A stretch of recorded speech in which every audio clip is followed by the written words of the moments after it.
The K9 Project, why this officer never leaves the house. Without his four monsters, the bullet didn't kill Marcus Thorne. The light did. 17 pounds of composition B detonated 9 feet from his face inside a shipping container in Aden, Yemen, on a Tuesday that smelled like diesel and cardboard and the sweat of men who knew they were about to die. The blast wave hit him at 1,100 feet per second. It threw him backward through a corrugated steel wall, shattered both eardrums, collapsed his left lung, and drove metal fragments into his orbital bones so deep the field surgeon at Camp Lemonnier spent 4 hours pulling pieces out with tweezers designed for watch repair. Marcus survived. His eyes didn't. The thermal flash burned his corneas white, both of them, simultaneously. The optic nerves behind them cooked like filament wire. When the swelling went down 3 weeks later and the bandages came off at Walter Reed, Marcus Thorne opened his eyes for the first time and saw exactly what he would see for the rest of his life. Nothing. Not darkness exactly. Darkness implies the absence of light, the possibility that light could return. What Marcus saw was closer to a wall, a permanent, featureless wall pressed against his face, warm and absolute, without corners, without edges, without end. He once described it to a VA therapist as living inside a clenched fist. The therapist wrote that down. Didn't understand it. Nobody did. I need to be honest about something before we go further. I've been trying to figure out how to tell this story for a while now, and every time I sit down to start it, I change the order. Not on purpose. It's just that some stories don't move in a straight line.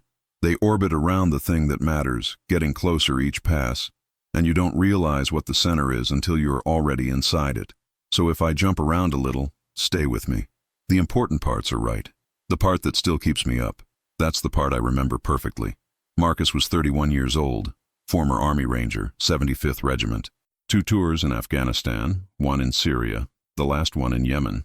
A counter-terrorism operation so classified that the mission brief was delivered verbally and the team destroyed their own comms equipment before insertion. He was a weapons specialist, a breacher, and an entry team leader who'd kicked in more doors than most cops see in a career. And now he couldn't find the bathroom in his own apartment without running his hand along the wall. The Army gave him a Purple Heart, a medical discharge, a pension that covered rent on a 2-bedroom in Richmond, Virginia, if he didn't eat out more than twice a week. They offered him a guide dog through a program at Fort Belvoir, a calm, well-mannered Labrador named Chester, who'd been trained to navigate crosswalks and avoid obstacles. Marcus met Chester, held the harness for 20 seconds, handed it back. No offense to the dog, but I'm not retired, I'm just broken. The handler blinked. Sir, you're legally blind, permanently. I know what I am, and I know what I need. That, he pointed in Chester's general direction, off by about 15 degrees, is a pet with a job. I need an operations team. That was 3 years ago. If you'd told anyone at the VA, the Army, or the Richmond Police Department that a blind ex-ranger would build a 4-dog tactical unit and get himself reinstated as a special operations consultant, they'd have called you insane. If you'd told them those 4 dogs would become the most effective close-quarters asset in Virginia law enforcement, they'd have called a psychiatrist. But Marcus didn't ask permission. He never had. That's the thing about men who've spent their careers kicking in doors. They don't knock. He found the breeder first. A woman named Elke Brandt, 63 years old, operating a facility outside Mannheim, Germany, that supplied working-line German Shepherds to the GSG-9, Germany's elite counter-terrorism unit. Her dogs weren't pets. They weren't even police dogs. They were weapons with pulses. Marcus flew to Germany, blind, alone. He navigated Dulles, a 7-hour flight, Frankfurt Customs, and a 2-hour train to Mannheim, using nothing but his phone's voice assistant, a white cane he secretly hated, and the kind of stubbornness that made drill sergeants either love him or want to strangle him. Elke met him at the train station, watched him step onto the platform, misjudge the gap, stumble, catch himself, and keep walking without breaking stride. She'd been told he was blind. She didn't believe it until that moment. You're either very brave or very stupid. Marcus turned toward her voice. His aim was off. He was looking at her left shoulder instead of her face. I've been told both, usually by the same people. Elke liked him immediately, or respected him. With her, the difference was thin. She showed him the kennel, 34 dogs, working lines descended from stock that had been bred for bite work, tracking, and protection since before the wall came down. The smell hit Marcus first. Hot fur, kibble, concrete cleaner, and the sharp musk of dogs whose adrenaline systems ran at a baseline that would qualify as a panic attack in most breeds. The sound hit second, barking, whining, the scrape of nails on kennel floors, a cacophony that bounced off the cinder block walls and turned into a physical pressure against his chest. But underneath all of it, 4 dogs were silent. Elke noticed him turn his head. "You heard that." "I heard the absence of it." 4 kennels. No sound. Elke smiled. She didn't usually smile. "Those 4 won't bark for strangers. They evaluate first. Bark later." "Can I meet them?" "You already have. They've been watching you since you walked in." Marcus couldn't see them, but he felt something. A shift in the air, a weight in the silence. The way a room changes when someone is paying attention. He'd felt it before. In Yemen. In Syria. Standing outside a door that had armed men behind it, feeling the density of human presence through concrete and steel. 4 dogs. Evaluating him. He extended his hand into the dark, a wet nose pressed against his palm. Cold. Deliberate. Held there for 3 full seconds. Long enough to catalog everything Marcus was. His soap, his sweat, the residue of airplane coffee, the faint chemical trace of the medication he took for phantom eye pain. Then the nose withdrew. A second one replaced it. Warmer, faster, a quick sniff and a brush of whiskers. A third, this one lower, against his wrist, pressing hard enough to feel his pulse. The 4th never touched him, but Marcus felt it, a presence at his 6 o'clock behind his left shoulder, occupying the blind spot that every operator knows is the most dangerous square foot in any room. Marcus turned toward the 4th dog. Slowly. "That one," he said. "The one behind me. What's her name?" "Jinx." She was returned by a handler who said she was untrainable. She isn't untrainable. She just doesn't follow orders she disagrees with. Marcus almost smiled. Almost. "I'll take all 4. Elke crossed her arms. "You don't even know the other 3. I know they're silent in a room full of noise. I know the first one reads chemistry, the second reads movement, the third reads vitals, and the 4th reads threats. I know they evaluated me as a unit before I got within 10 feet of them." He paused. His dead eyes pointed at a spot somewhere above Elke's head. "I also know they're the only reason I'd consider walking back into a combat zone." Elke studied him. The silence stretched. The 4 dogs waited. "They'll cost you everything. They already have. Training took 14 months, and it nearly broke him twice. He called it the K9 project. No one at the VA approved it. No one at the Richmond PD endorsed it. Marcus funded it himself, his pension, his savings, a small grant from a private defense contractor who'd heard about the Blind Ranger and thought it was either the most brilliant tactical concept in a decade or the most expensive suicide attempt in Virginia history. The concept was simple. 4 dogs, 4 sensory roles, 1 operator, 0 light required. The execution damn near killed him. Dax was first. 89 pounds, dark sable coat with a black muzzle that made him look like he was wearing a mask. His job, be Marcus's eyes. The first week, Marcus walked into 11 walls, tripped over Dax twice, and put his hand through a window because the dog leaned left and Marcus leaned right. Blood all over the kitchen tile, glass in his palm. Marcus sat on the floor of his garage in Richmond, bleeding into a dish towel, and said to a dog that couldn't answer, "This isn't working." Dax walked over, pressed his nose into Marcus's good hand, held it there. Marcus wrapped the towel tighter, stood up. One more time. They went again, and again, and again. For 3 months, Marcus and Dax walked a course through the neighborhood. Sidewalks, crosswalks, parking lots, the stairs at the Carytown shopping center that had an uneven 3rd step. Marcus tripped on 4 times before Dax started pausing there, a hitch in his stride that said, "Watch it." Marcus built a harness with haptic feedback pads that buzzed against his forearm, 2 pulses for obstacle left, 3 for right, a sustained vibration for stop, hard, something ahead that'll end you. He soldered the electronics himself, by touch, burning his fingers twice on the iron and swearing both times in a way that made the neighbors' kids learn new vocabulary. But the harness was backup. The real system was Dax's body, the way he leaned into Marcus's leg before a turn, the way his shoulder blade rose when the terrain changed, the way his breathing shifted, shorter, faster, when someone approached from the front. By month 4, Marcus could read Dax's body the way a pilot reads instruments, constantly, unconsciously, with his life depending on every signal. Raven was second, 76 pounds, all black, ears so large they looked borrowed from a bigger dog. Her job, be Marcus's ears. His hearing had partially recovered after Yemen, maybe 60% in the right ear, 40 in the left. Enough for conversation. Not enough for tactical work, where the difference between a footstep at 20 feet and a footstep at 15 feet is the difference between drawing your weapon in time and not. There's a moment I keep coming back to. Month 6. Marcus was running a night drill in the parking structure off East Main.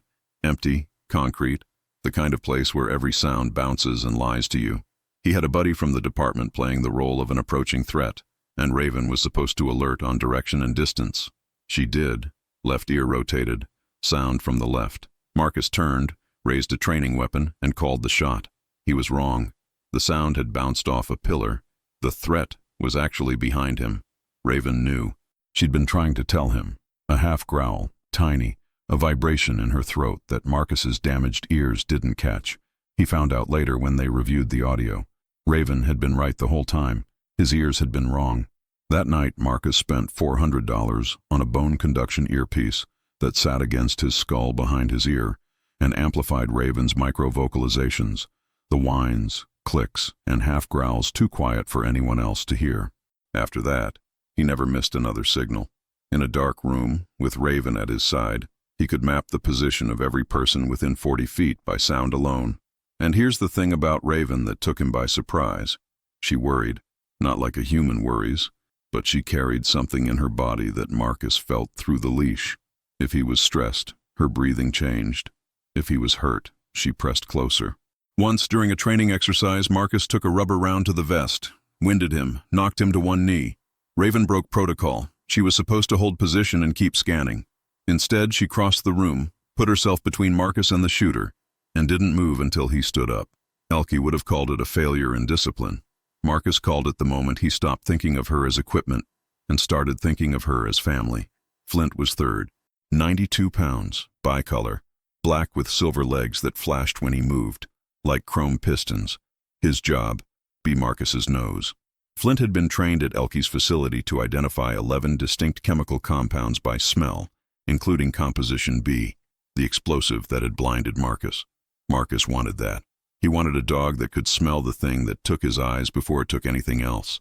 Whether that was tactical or personal, he didn't examine too closely. Some decisions or both. But Flint's real value wasn't explosives. It was people. He could smell adrenaline in sweat at 20 yards, cortisol at 30.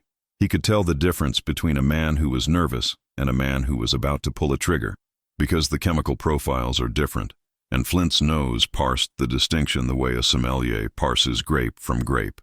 He communicated through contact. Nose against Marcus's right hand. Threat. Against his left. All clear. Against his knee, a hard push, almost a shove. Run. There's something else about Flint that doesn't fit the tactical profile, but matters anyway. The dog loved food. Not in the way all dogs love food, in a way that was specific, embarrassing, and completely at odds with his job description. He once broke a tracking drill because someone 3 blocks away was grilling burgers, and Flint's nose, capable of detecting explosives at parts per trillion, decided that smoked beef was a higher priority than the training target. Marcus had to run the drill twice. The second time, Flint nailed it, but his tail was still wagging in the direction of the grill. Marcus told him he was a disgrace. Flint wagged harder. Some things are bigger than professionalism. And Jinx, the problem child. 84 pounds, dark sable with amber eyes that looked like they were lit from inside. Her role was the simplest and the most critical. Rear guard. Marcus's back. She had no harness, no haptic system, no coded alerts. She didn't need them. Jinx operated on a single principle that Elke had identified during her first training assessment at 6 months old. This dog would die before she let anything touch the person behind her. Not out of obedience, not out of training, out of something deeper. A wiring in her nervous system that classified the space behind her handler as sacred ground. Anything that entered that space without authorization wasn't a problem to be solved. It was an enemy to be destroyed. The handler who'd returned her had called her reactive. Elke called her sovereign. Marcus called her the reason he slept at night. The 4 dogs worked as a single organism. Dax in front, guiding. Raven to the left, listening. Flint to the right, reading the chemical landscape, Jinx behind, covering the 6. When they moved together, Marcus moved at the center, a blind man inside a living machine, processing data from 4 biological sensors simultaneously, his brain rewired over 14 months to interpret their signals as fast as his eyes had once processed light. The Richmond PD watched a demonstration on a Tuesday in March. Marcus navigated an active shooter simulation, a mock building, role players with blank rounds, smoke grenades, strobing lights designed to disorient. He cleared 4 rooms in under 2 minutes, hit every target, missed every civilian, never touched a wall. The department captain watched the footage 3 times. Then he picked up the phone. "Get me the chief. We need to talk about the blind guy." Marcus was reinstated as a tactical consultant 6 weeks later. Unofficial, off the books, the kind of arrangement that doesn't appear in annual reports or budget requests. He worked high-risk warrants, hostage situations, and building clearances where conventional tactics had stalled. Nobody talked about it publicly, but within the department, a phrase started circulating that Marcus pretended not to hear and secretly loved. "Send the blind man and his monsters." The monsters delivered, every time, until the night someone came for Marcus himself.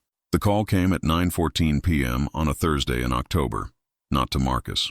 To a man named Pavel Sorich, sitting in a rented apartment in Norfolk, Virginia, eating cold pierogi over a laptop that showed a satellite image of Marcus Thorne's house. A single-story ranch on a half-acre lot in the Stratford Hills neighborhood of Richmond. Brick exterior, detached garage, chain-link fence, 3 cameras visible on the property, 4 German Shepherds visible on the thermal overlay, their heat signatures glowing orange against the blue-gray of the lawn. Pavel studied the image the way a surgeon studies a scan, calmly, thoroughly, looking for the thing that would kill him if he missed it. The voice on the other end of the call spoke Russian with a Georgian accent, the kind of accent that comes from the Pankisi Valley, where the mountains are steep and the men who grow up in them don't waste words. "He still has the drive." "I know. The drive contains operational logs from Aden. Names, routes, payment records.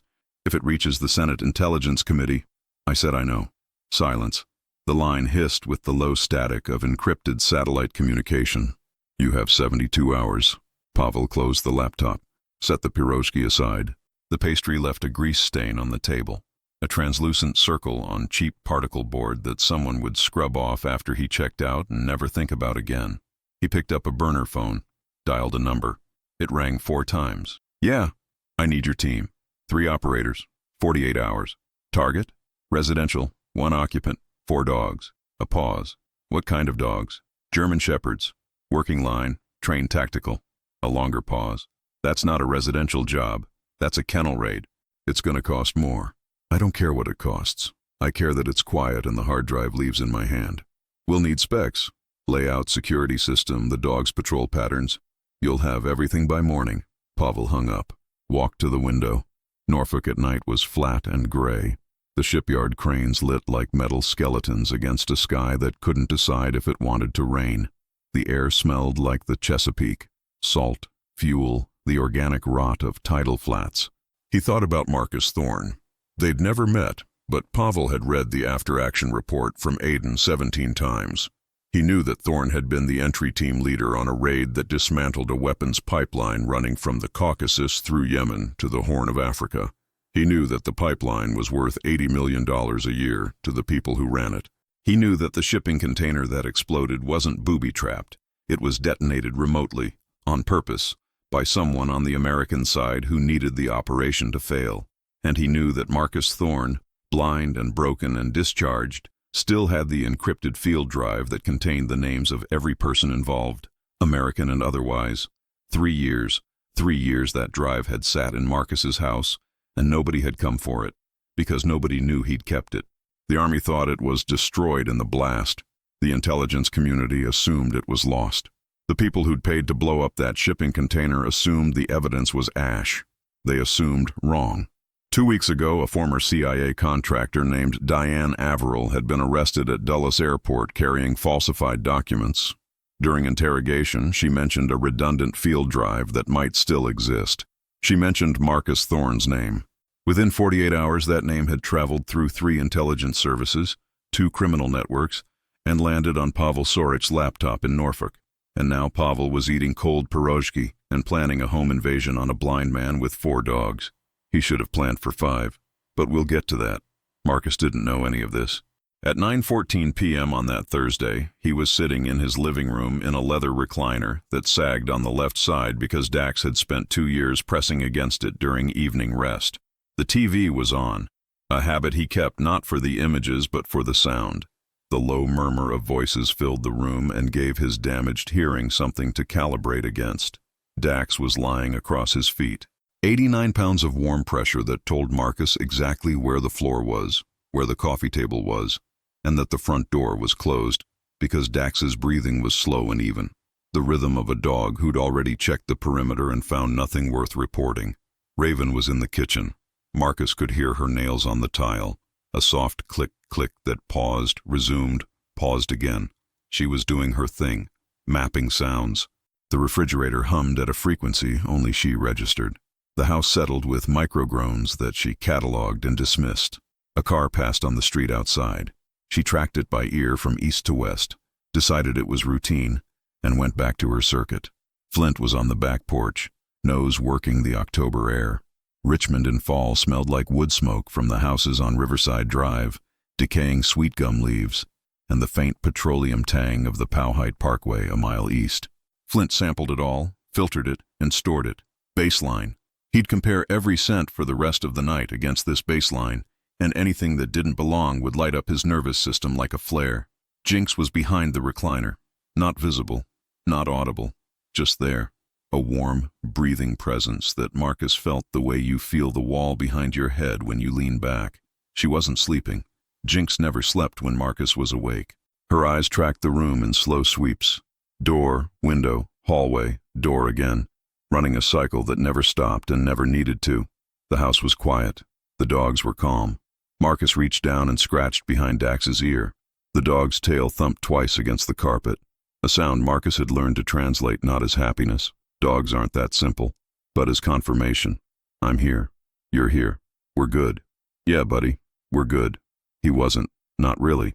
The phantom pain behind his eyes had been worse this week, a burning sensation where his optic nerves used to fire, like staring at the sun in a world that no longer had one. The VA doc said it was psychosomatic. Marcus told the VA doc that psychosomatic pain still hurts, and the doc wrote something in a chart and changed the subject. But the dogs helped. Not the pain itself. Nothing helped that. But the space around the pain. The loneliness of being a man trapped inside his own skull, unable to see the world moving past him. The dogs filled that space with data, with presence, with the constant low-frequency awareness that he was not alone, and that 4 sets of eyes were doing the seeing he couldn't do.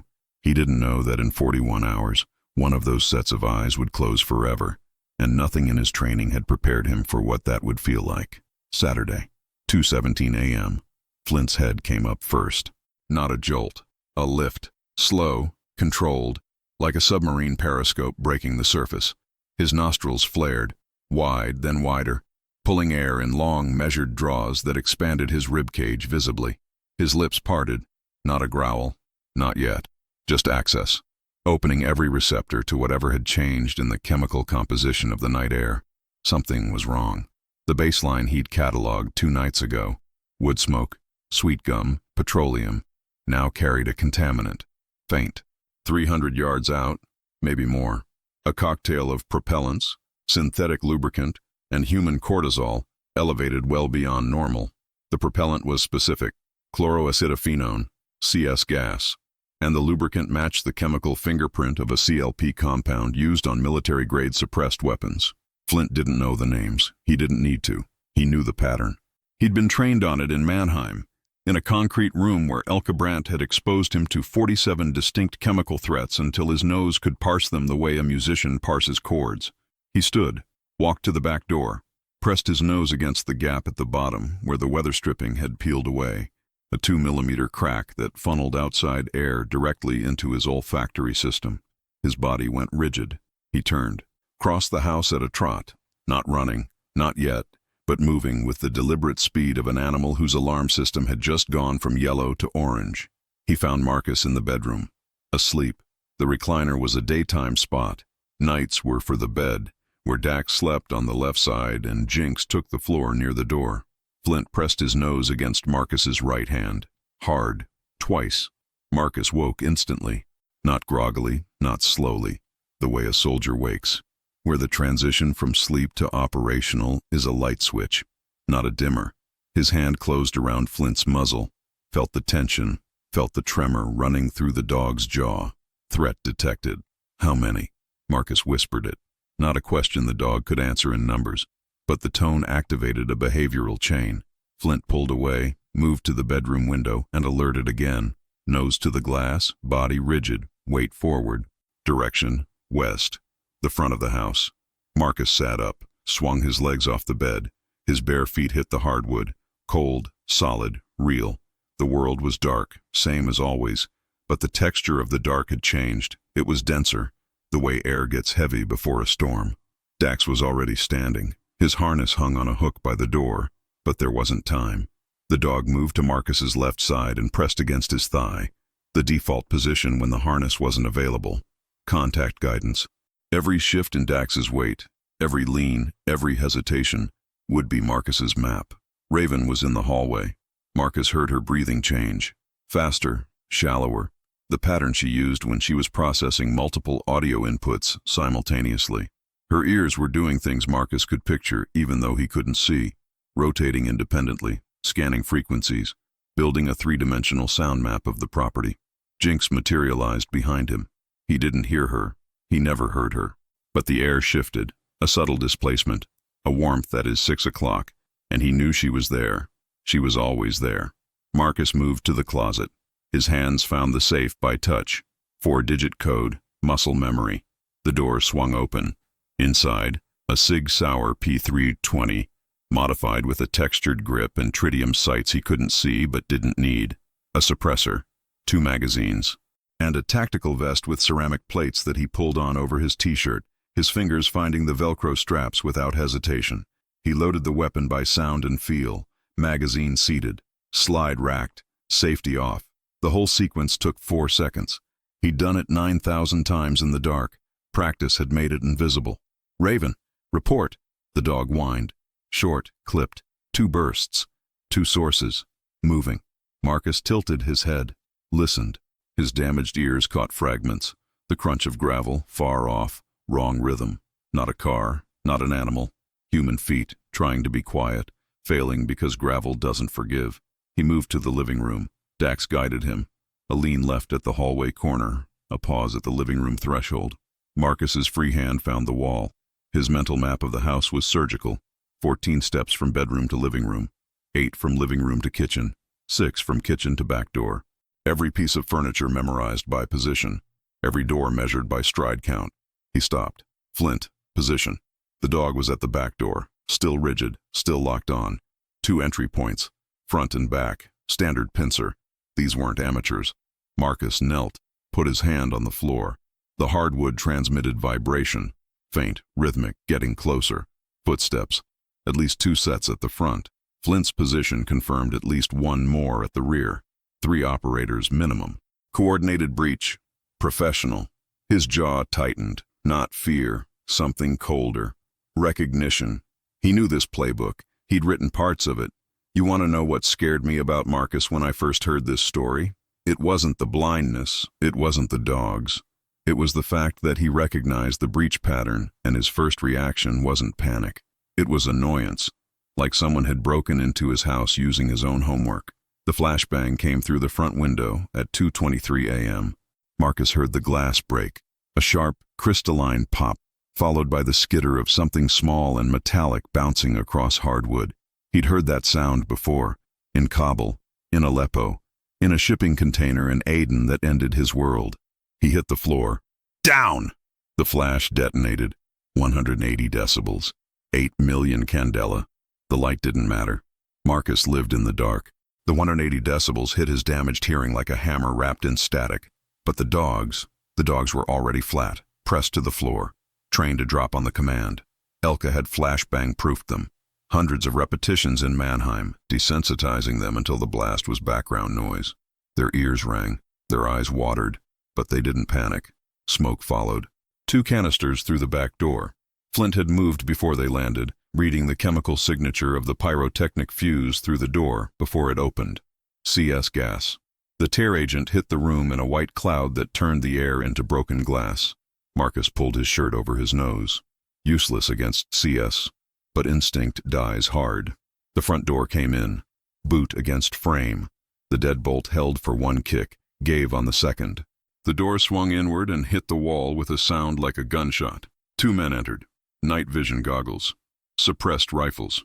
The goggles turned the smoke-filled room into a green fog, usable, but degraded. Visibility maybe 8 feet.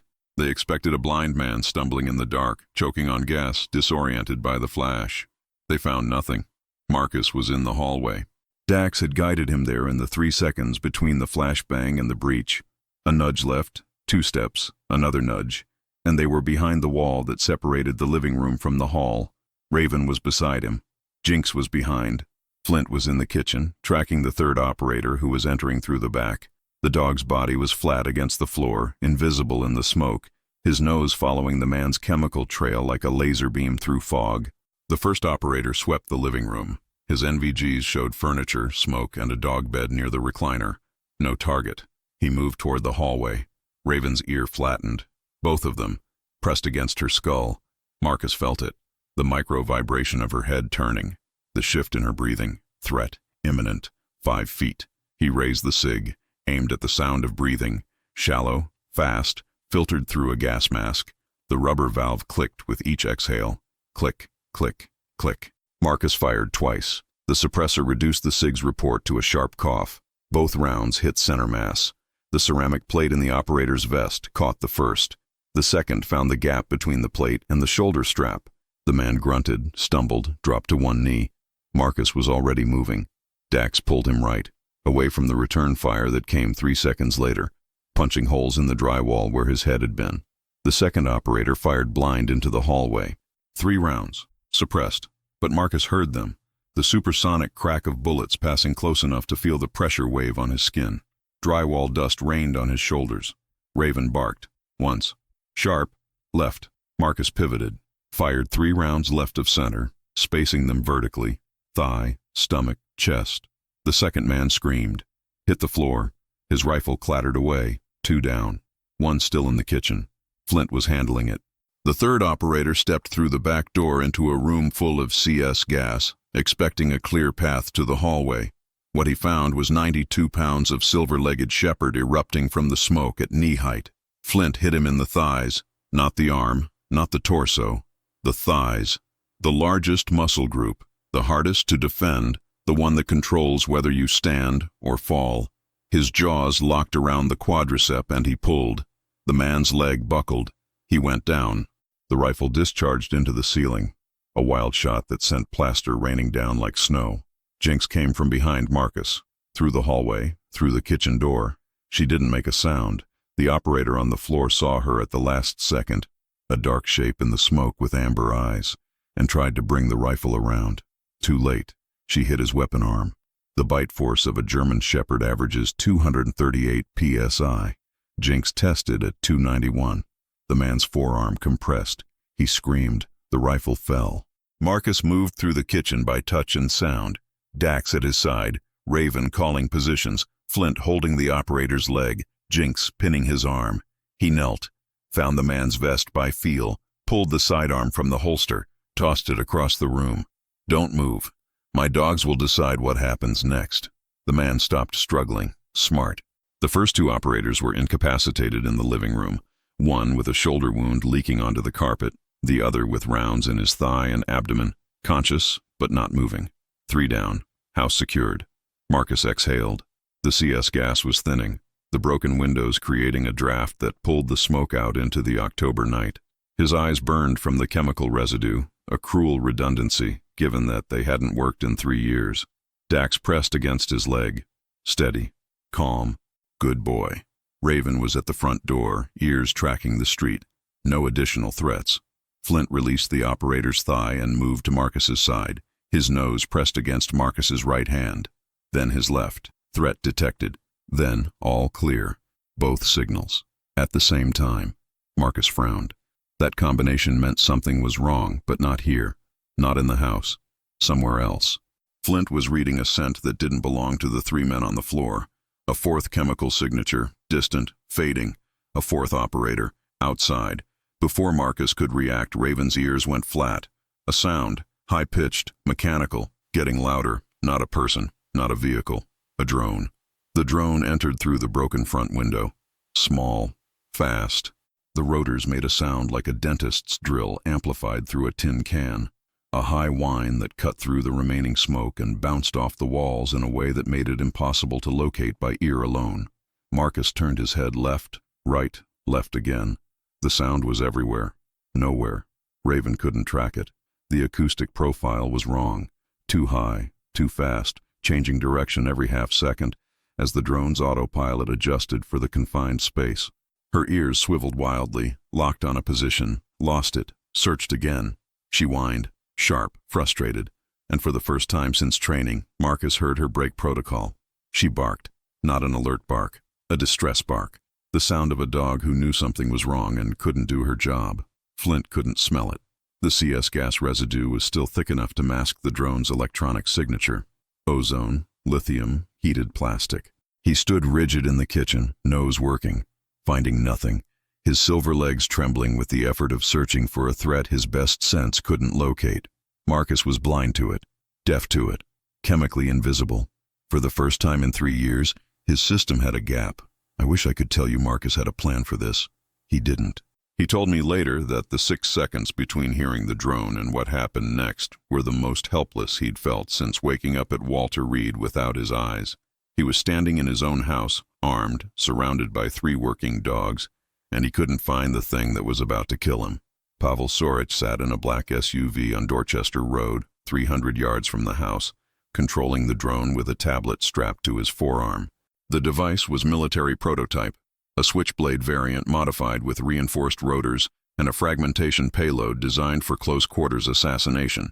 6 inches in diameter, 3 ounces of Semtex shaped around a titanium core, enough to kill anyone within 4 feet of detonation. The drone's camera showed the interior of the house in infrared, 3 heat signatures on the floor, his operators, 1 standing in the kitchen, Marcus, 4 smaller signatures, the dogs. Pavel guided the drone toward Marcus. Through the smoke, past the furniture, a straight line to the blind man's throat. He didn't rush. Good assassins don't. Dax saw it. Not heard, not smelled. Saw. The drone was 7 feet from Marcus's face when Dax's eyes locked onto it. The device was small and fast, but it was there. A physical object displacing smoke, casting a faint shadow in the ambient light leaking through the broken windows. To Marcus, it was invisible. To Raven, it was audio chaos. To Flint, it was chemically buried. But Dax was Marcus's eyes, and his eyes worked. The dog tracked the drone's trajectory in a quarter second, calculated the intercept point the way dogs calculate the landing spot of a thrown ball, not with math, but with the ancient physics engine that evolution had hardwired into his visual cortex over 40,000 years of tracking moving prey. He didn't bark, didn't warn. There wasn't time. Dax launched. 89 pounds of dark sable leaving the ground in a single explosive movement, his front legs extending, his jaws opening wide, his body rotating in midair to put himself between the drone and Marcus's head. He caught it. His teeth closed around the drone's body. The rotors shredded the inside of his mouth. Carbon fiber blades designed to spin at 12,000 RPM, now buried in gum tissue and the soft palate. Blood sprayed in a fine mist that Marcus felt on his face. Warm, metallic, wrong.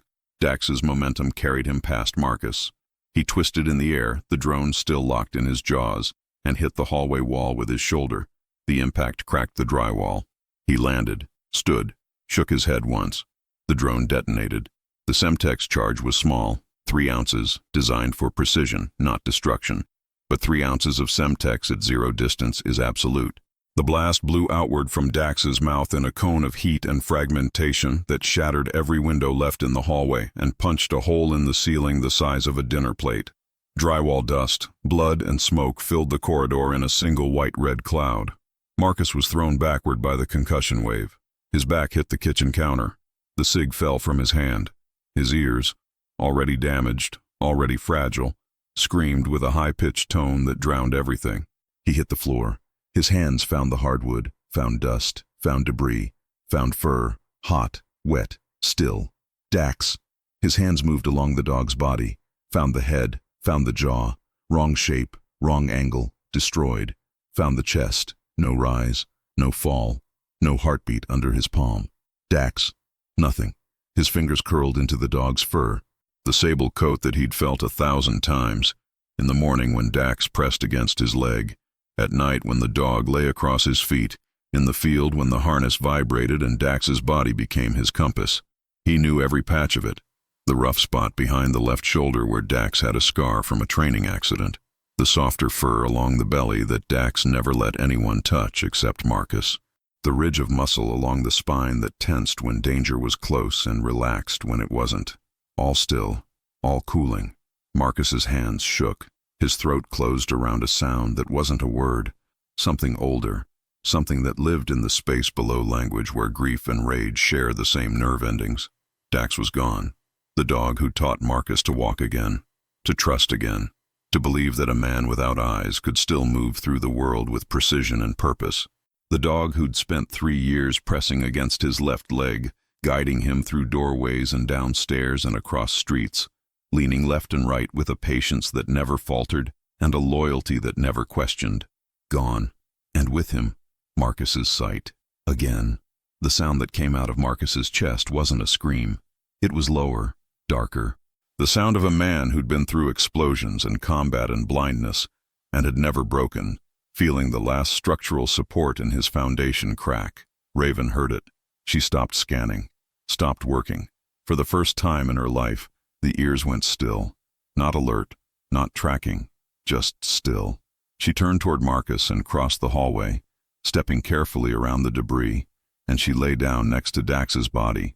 She pressed her nose against the dead dog's neck, held it there.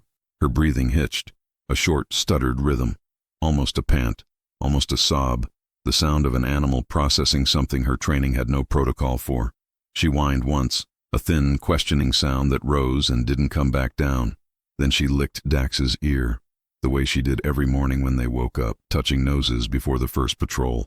Except this time the ear didn't twitch. Flint heard it. He moved to Marcus's side, pressed his nose against Marcus's hand, hard, sustained. The signal for threat detected, but there was no threat. Flint was confused. His tail dropped between his legs, something Marcus had never felt in 3 years of working with the dog. Flint's tail was a barometer. Up meant clear, level meant alert, down meant something the dog couldn't identify and didn't know how to fight. The chemical coming off Marcus's body was something Flint had never been trained to read, the hormonal signature of a human being experiencing catastrophic loss. Flint pushed his nose harder into Marcus's palm, harder, as if pressing more would make the signal change. It didn't. Jinx heard it. She came out of the kitchen, stepped over debris, stepped over the body of the operator Flint had pinned. She walked to Marcus, lowered her head, and pushed her skull into his chest. Hard, not gently, the way she did everything, with force, with finality, with the blunt insistence of an animal that did not understand comfort, but understood presence. Marcus sat on the floor of his destroyed hallway, holding his dead dog's head in his lap, surrounded by 3 living dogs and the bodies of 3 incapacitated men, and he cried. Not for long, maybe a minute, maybe less, but in that minute, the sound he made was the sound of a man who'd lost his eyes in Yemen and hadn't cried, who'd spent 14 months learning to live inside a clenched fist and hadn't cried, who'd rebuilt himself around 4 dogs and a mission and a discipline that didn't have room for tears, and was finally paying the bill for all of it, every second of control, every wall he'd built. All of it came out in 60 seconds on a cold floor next to a dead dog that was still warm. Raven lay against Dax's body the entire time. She didn't move. Then Marcus stopped, wiped his face with the back of a bloody hand, and his jaw set into something that the 3 men on his floor, had they been conscious enough to see, would have recognized as the last expression they'd ever want to see on a blind man's face. Because Marcus Thorne was no longer defending, he was hunting. "There's a 4th." His voice was flat, emptied of everything except function. Raven lifted her head from Dax's neck. Her ears came back up. Not all the way. One stayed at half-mast, as if part of her was still lying on that hallway floor. But the other rotated forward, back to work, because that's what Raven did. She grieved, and she worked at the same time, the way soldiers do, the way dogs do, the way anything does when the mission isn't over, and the dead can't be helped, but the living still can. Flint. Track. Flint's nose hit the floor.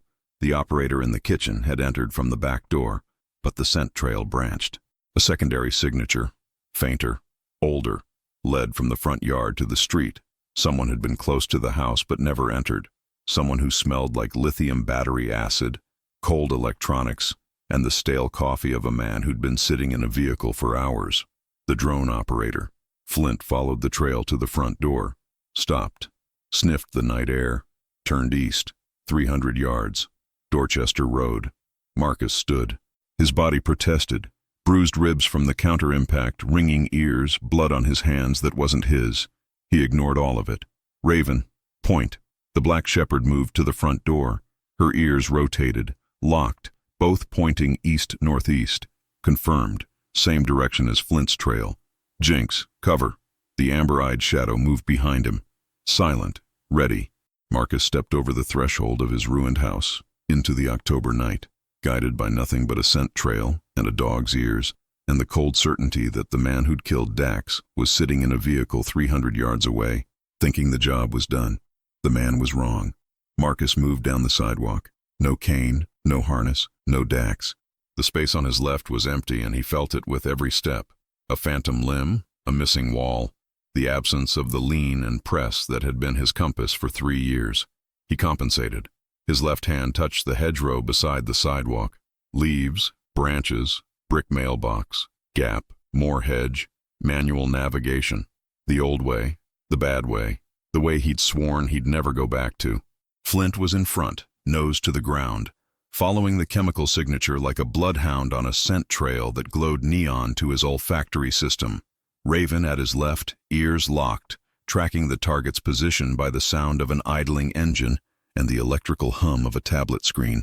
Jinx behind, covering every shadow, every doorway, every angle that Marcus couldn't see and didn't need to. 3 dogs, 1 man, moving through the dark like a single animal. The SUV was parked on Dorchester, under a burned-out streetlight that hadn't been serviced since June. Pavel saw them coming on the tablet's infrared feed. 4 shapes approaching on the sidewalk, moving with a coordination that looked rehearsed, mechanical, wrong. He started the engine. Flint hit the driver's door at a full sprint. His body slammed into the panel hard enough to dent the sheet metal, and the impact triggered the dog's bite reflex. His jaws found the side mirror and ripped it off with a sound like a branch snapping. Pavel threw the SUV into drive. The tires screamed. The vehicle lurched forward.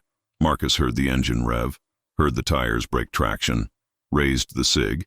He'd retrieved it from the kitchen floor before leaving, and fired 4 rounds into the sound. 2 hit the rear quarter panel. 1 hit the rear window. The 4th hit the left rear tire. The SUV swerved, rode the rim for 40 yards, sparks showering the asphalt, and slammed into a parked Honda Civic with a crunch that echoed through the sleeping neighborhood. The engine died. Steam hissed from the radiator. Jinx reached the vehicle first. She circled it once, fast, silent, and positioned herself at the driver's door. Her growl was subsonic, a vibration Marcus felt through his shoes. Pavel kicked the door open, stumbled out.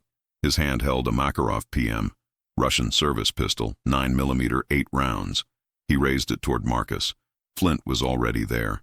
The dog hit Pavel's gun hand from below, jaw closing on the wrist, teeth finding the gap between the glove and the sleeve. The Makarov discharged once into the sky. Then it fell. Pavel screamed. Marcus walked to the sound, calmly. The way a man walks when he's past fear, past anger, past everything except the cold machinery of a mission that wasn't finished. He stopped 2 feet from Pavel, close enough to hear the man's breathing, close enough to smell the coffee and adrenaline and the sharp ammonia of a man who'd just lost control of a situation he thought he owned. The drive. Marcus's voice was quiet. That's what you came for? Pavel's breathing was ragged. Flint still had his wrist. You don't know. You don't know what's on it. I know exactly what's on it. I've known for 3 years. Names, routes, payments, the people who blew up my team and took my eyes. Then you know why we need it. If that information... You killed my dog. The sentence landed like a blade. No emphasis, no emotion. Just 5 words that carried the weight of everything Marcus had lost and everything he was about to take from the man in front of him. Pavel stopped talking. Raven's ears tracked the approach of sirens, 2 miles out, getting closer. Someone on Dorchester Road had heard the shots and called 911. Marcus lowered the SIG, not out of mercy, out of arithmetic. The sirens would arrive in 4 minutes. Pavel Sorich would live. He'd be arrested. He'd be interrogated. And the information he carried in his head was worth more to Marcus alive than dead. Flint, release. The dog opened his jaws. Pavel collapsed against the SUV, cradling his wrist. Marcus stepped back. 3 dogs formed around him. Raven left, Flint right, Jinx behind. The formation was tight, protective, complete, except for the space on his left where Dax should have been. The gap was 6 inches wide, the size of a dog's shoulder pressed against a blind man's leg, the size of a missing eye. Marcus felt it, a cold spot in the warm machinery of his pack, an absence that would never fill. He stood in the middle of Dorchester Road, sirens growing, a broken man surrounded by 3 dogs and 1 ghost, and he didn't move until the first cruiser's headlights hit him. Not that he saw them. The police found Marcus kneeling, not standing, not walking, kneeling on the asphalt of Dorchester Road, the SIG on the ground beside him, his hands on his thighs, his head bowed. Raven, Flint, and Jinx formed a triangle around him, each dog facing outward, each dog motionless, each dog communicating the same message to the officers approaching with weapons drawn and flashlights blazing. You may pass, but slowly. The first officer recognized him. Sergeant Cole Braddock, Richmond PD, Tactical Division. He'd worked with Marcus on a barricade situation 6 months ago and had watched the blind man clear a room faster than any sighted officer on the team. Marcus, it's Cole. I'm holstering my weapon. Marcus didn't respond. His hands were in his lap now, holding something the officers couldn't see from 10 feet away. Marcus, I need you to acknowledge. I hear you, Cole. Are you injured? No. Is the threat neutralized? 3 inside my house. Incapacitated. 1 here. Against the SUV. Needs medical. Cole looked at the scene. The dented SUV. The shattered rear window. Pavel Sorich slumped against the driver's door. Wrist mangled. Face the color of wet cement. The tire rim gouged into the asphalt. What happened? Marcus lifted his head. His dead eyes pointed at nothing. His face was covered in blood, drywall dust, and something else. A dried track on each cheek that could have been tears or could have been blood spatter. In the strobing red and blue light, it was impossible to tell. They came for a hard drive. They brought flashbangs and gas and a drone. They thought the flash and smoke would take out the dogs, and the dark would take out the rest. He paused. They forgot that I've been living in the dark for 3 years. Cole nodded. Didn't push. He'd learned that Marcus processed information at his own pace, and pushing made it worse. What's in your hands, Marcus? Marcus opened his palms. A collar. Black leather. Worn smooth at the edges where it had rubbed against fur for 3 years. A steel D-ring. A tag that read, Dax, K9 Project with a phone number and a serial code etched on the back. He's in the hallway. The drone. Marcus's voice broke. He stopped. Started again. He intercepted the drone. It detonated. Cole's stomach dropped. He'd met Dax. He'd watched the dog work. He'd seen the animal guide Marcus through a building with a precision that made the sighted officers feel like they were the ones missing something. I'm sorry, Marcus. Marcus nodded. His thumb ran along the leather of the collar, back and forth. The way you touch something when touching it is all you have left. There's a drive inside the house, encrypted. It's in a floor safe in the bedroom closet. I want it. Marcus, that's evidence now. I want it, Cole. And then I want to destroy it. You know I can't let you. That drive got my team killed in Aden. It took my eyes. And tonight, it took Dax. His voice was steady now. Hard. No piece of intelligence on earth is worth what it cost. I should have destroyed it 3 years ago. I kept it because I thought someday it would matter. That someone in Washington would care enough to use it. He turned the collar over in his hands. Nobody cared. And now my dog is dead. Cole stood there. The sirens were multiplying. Ambulances, more cruisers, a forensic unit already en route. The neighborhood was waking up. Porch lights snapping on. Faces in windows. I'll see what I can do. Marcus didn't respond. He held the collar. Raven pressed against his left side. Her ears were down. Not alert, not scanning. Just down. She licked his hand once. the one holding the collar.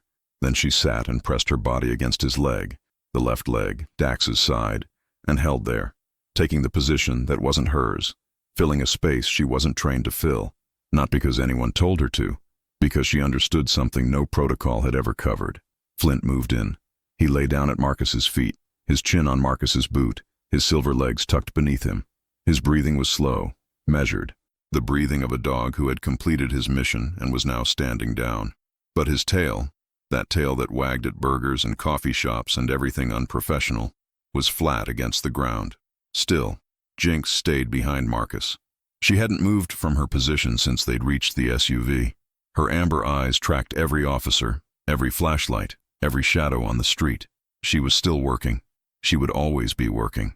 Because Jinx didn't understand the concept of enough. The forensic team processed the scene for 11 hours. Pavel Sorich was arrested and transferred to federal custody. The 3 operators were hospitalized under armed guard. 1 critical from the gunshot wounds Marcus had delivered in the hallway, 1 stable with a shredded thigh from Flint's bite, 1 with a destroyed forearm courtesy of Jinx. The encrypted drive was recovered from the floor safe. It never reached the Senate Intelligence Committee. It never reached any committee. 3 days after the incident, Marcus received a visit from a man in a gray suit who didn't give his name and drove a car with government plates. The man sat in Marcus's living room, the drywall still patched, the windows still boarded, and made an offer. The drive in exchange for full classification of the incident. No press, no trial, no record. Marcus pulled the drive from his pocket. He'd gotten it from Cole. Don't ask how. He held it in his hand, felt its weight, felt the metal casing, the smooth edges, the tiny imperfections where the titanium had been machined. Then he dropped it on the floor and crushed it under his boot. The man in the gray suit stared. That's my answer. Marcus's dead eyes pointed at the wall behind the man's head. Dax died for that thing. Nobody else will. The man left without speaking. The car pulled away. The incident was classified within the week. Dax was buried in the backyard on a Saturday. Marcus dug the hole himself, by hand. A shovel and 2 hours of work that left blisters on his palms and mud caked under his nails, and his shirt soaked through with sweat and October rain that was cold enough to see his breath, but not cold enough to make him stop. The ground was hard. Virginia clay, red-brown, dense, the kind of dirt that fights the shovel on every pass. Marcus's arms burned. His lower back seized twice, and he kept going. He couldn't see the hole getting deeper, but he could feel the handle dropping lower with each scoop, and he could hear the change in echo when the shovel hit open air instead of packed earth. He placed the collar in the grave, on top of the box. The leather was still warm from his hands. Raven, Flint, and Jinx stood at the edge. Raven sniffed the collar, then lay down with her chin on the rim of the hole, her eyes fixed on the box below. She didn't whine. She didn't make a sound. She just watched, the way she watched everything, with total attention, with her whole body, as if by watching hard enough she could change what she was seeing. After a while, she reached one paw down into the hole, just rested it there, on the dirt, near the box. I don't know what that was. I don't think anyone does.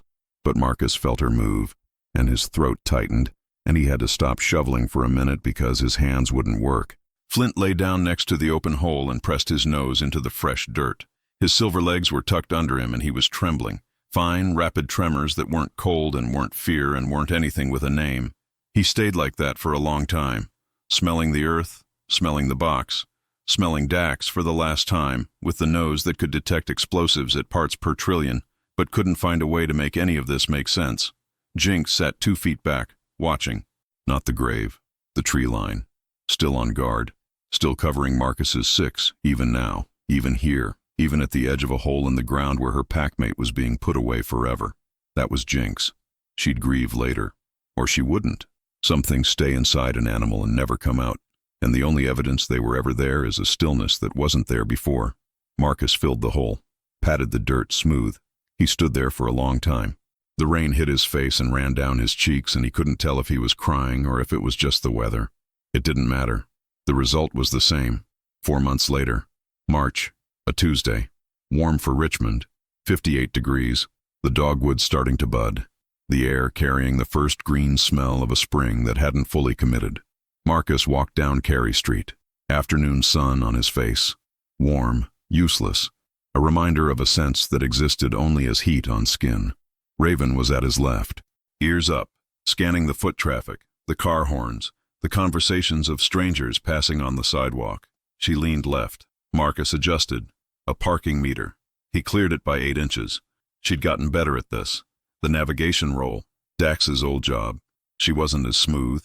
Her leans were sharper, more abrupt. The corrections of a dog who was learning a second language on top of her first. But she was learning. Every day, a little better.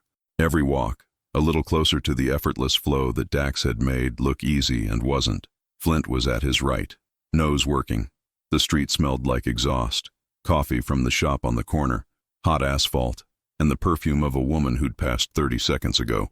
All baseline, all clear. His nose pressed against Marcus's hand, left hand, all clear. Jinx was behind, amber eyes sweeping. A man walking too close corrected his path without knowing why.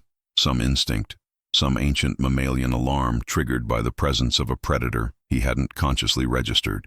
And at Marcus's left side, slightly ahead, wearing a new harness with haptic pads that still smelled like fresh nylon and soldering flux, a young German shepherd named Coda, 10 months old, dark sable, ears too big for her head, paws too big for her legs. She had been in training for 12 weeks and still bumped Marcus into door frames sometimes. She wasn't Dax. She would never be Dax. And Marcus didn't need her to be. He needed her to be Coda. New eyes, new trust, a new first step in the dark. They reached a crosswalk. The light was red. Marcus stopped. Raven touched his left hand. Signal. Wait. Flint touched his right. Signal. All clear. No threats. The light changed. Marcus couldn't see it, but Coda leaned forward. Her harness pulled against his forearm. 2 steady pulses. The signal for go. Marcus stepped off the curb. The 4 dogs moved with him. A single unit. A single organism. A blind man and 4 monsters crossing a street in Richmond, Virginia, on a Tuesday afternoon, surrounded by people who didn't know they were walking past the most dangerous thing on the block. A woman on the opposite corner watched them approach. She leaned toward her friend. Is that man blind? Her friend looked, saw the dark glasses, the harness, the 4 dogs moving in formation. I think so. He doesn't walk like it. No, he didn't. Marcus reached the opposite curb. Coda guided him up. A slight lean back, a hesitation, then forward. He cleared the step. Raven's ear twitched. A sound to the left. A car door. She evaluated. Dismissed. Flint's nose caught something. Coffee. Fresh. The shop on the corner. His tail wagged once. Involuntary. Unprofessional. And Marcus felt it through the leash. Not now, Flint. The tail stopped. Mostly. Jinx walked behind them all. Silent. Watching. Her amber eyes swept the street in slow arcs, cataloging faces, scanning hands, measuring distances. She would never stop. It was coded into her. The girl from nowhere. The dog nobody wanted. Walking rear guard for the man who'd given her a purpose that fit her like a loaded weapon fits a hand. Marcus walked. The sun was warm on his face. The city hummed around him. His dogs moved like extensions of his body, fluid, synchronized, alive. He thought about Dax. He always thought about Dax. Not with sadness anymore. Not with rage. With something quieter. Something that lived in the space between gratitude and loss. Where the memory of a dog's shoulder against your leg becomes a compass that points you forward even when you can't see where forward is. Somewhere on Carey Street, a man in dark glasses and 4 German shepherds disappeared into the crowd. You wouldn't have noticed them. That was the point. If you've made it this far, you owe me one thing. Hit subscribe. I tell stories like this every week, and the next one might wreck you harder than this. And drop a comment with the name of the dog that's sitting next to you right now. Because every dog that's ever stood between its person and the dark deserves to have its name said out loud.